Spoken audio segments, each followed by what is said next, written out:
Hi, I'm Brittany from Grasple Support, and today we'll be learning about course knowledge graphs. Your teacher has created a course knowledge graph to help you learn the topics in your course and understand how they're connected to each other. You can view the knowledge graph by clicking the Graph View on the course overview page. This graph shows you the relationships between the subjects and, most importantly, which subjects are prerequisite knowledge for others. You can use these relationships to learn more effectively, for example, by going back to the specific prerequisite knowledge for the subject you're currently struggling with.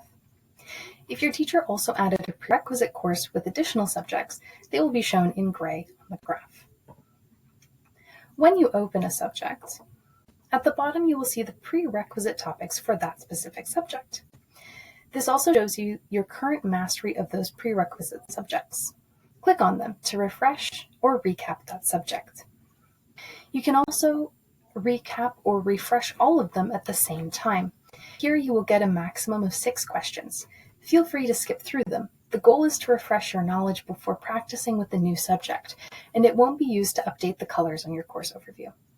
Back in the standard view of your course overview, you may also notice a diagnostic assessment. This is an adaptive test that helps pinpoint where you stand in your course. It finds the topics you've mastered and, more importantly, where your understanding starts to get shaky. Don't worry if you get questions wrong. That's just the test working to identify the areas which could use more practice.